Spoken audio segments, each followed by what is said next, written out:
Welcome to the Michigan Runner Show. Join us each time as we explore the people, the places, and the events that shape our great sport. Fast forward, if you would, Coach, to the Olympics of 1960 in Rome. My wife was an assistant coach. We were very discouraged with the performances of our women. So I was coaching the men, our assistant coach at the University of Michigan at that time. I said, let us go back to Michigan and start a women's track team. And we'll start with young girls, 10, 12, 14 years old. At that time, my wife, Betty, was teaching at Slauson. And I said, you find the best girl that you can find in the gym class, and we'll start a track team. And that was Francie Crocker, who later was on 2 Olympic teams. And Francie began to get some notice in the newspaper, and it began to attract other girls to Ann Arbor. And finally, there were girls coming from all over the state here. Some would only come once a week. Some would come every day, twice a week. They come from Flint and Howell, Lansing, Detroit, even from Mackinac City, and would stay overnight sometimes, just because it was the only place in Michigan that there was any track for girls. That was 1960. And from that, we formed a team eventually, and for years, we were the best girls team, because girls teams began to form in Flat Rock and Lincoln Park and Midland, Michigan. Little teams began to show up, and then we had state championships for women. The group that we had, we called the Michigams. Gams is French for legs. I trained these girls with weights. I believed in weight training. In fact, Francie's father was a doctor, and one of the toughest decisions that I had to put across was to her father, because I said, no, I can train these girls with weights, and they will not get big muscles.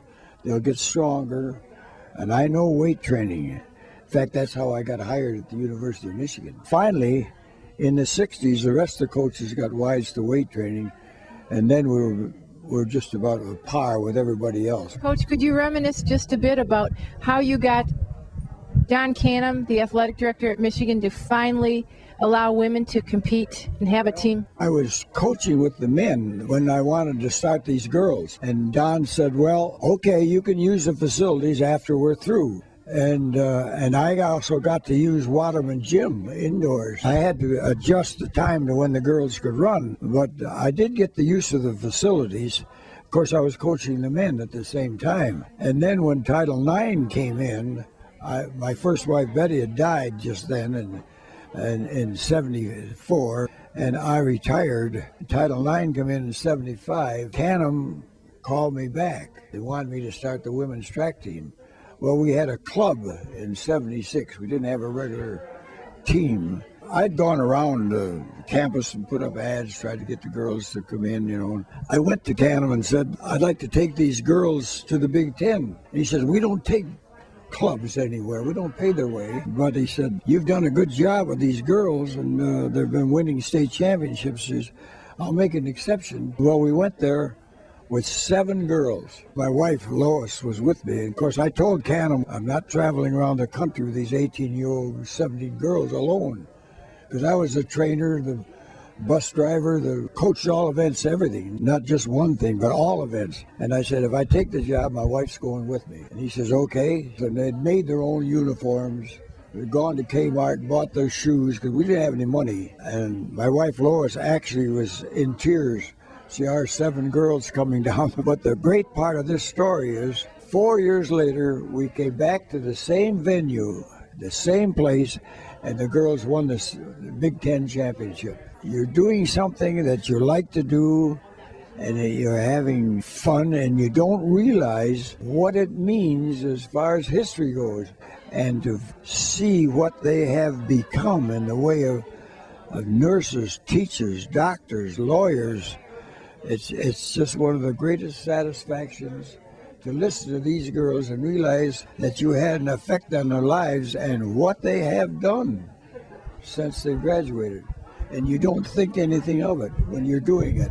You don't realize what you're doing. Well, you kind of answered my last question, Coach. I was going to ask Coach, how does it feel to have inspired so many people to achieve greatness, being great yourself, and then passing that gift on to dozens and dozens of women who, as we heard earlier tonight, have achieved things in life that might never have been possible if you didn't, when they were little ones, give them that self-confidence and inspire them to be the best they can be.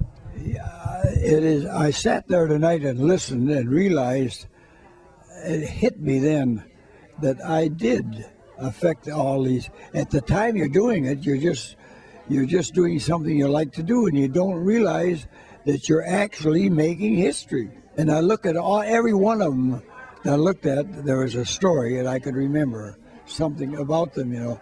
And actually, I had quite a bit of restraining to stop myself from tears. And to hear these girls mention now that they're still running and exercising and working, I know what that means as far as the quality of life for them now and for many years to come. Because I'm now past 95, and there isn't anything yet that I can't do. I can get up and run, jump, walk, go anywhere. Just come back from Cancun and climb up the Chichen Itza Aztec marvels in New Mexico. Phenomenal, Coach. And I understand you still work out every day? Every day. I worked out this morning in Chrysler Arena. I jogged and ran around the top for a mile and went to the weight room and worked out on the weights. I don't do heavy lifting. I do a lot of repetitions with lighter weights to give me circulation, respiratory benefit, you know. But my heart rate, I've been checked. My heart rate is the equivalent of a 35, 40-year-old person. If you could pass along to young athletes today just a bit of knowledge, perhaps about what it took to get women's athletics on the map, what is it you'd like them to know? The thing about all of it to me was these girls wanted to do something, and all they needed was equipment, facilities, and a chance to compete. And I feel that I had a big part getting these things available for them. Oh, that's just wonderful to see what they've done and to realize that you were a part of it. I wanted them to have the experience of competition, the companionship and togetherness that they still have after 40 years indicates one of the values of sports. Thank you, Coach. We owe you a great debt, and we wish you all the best in your future. Thank you very much.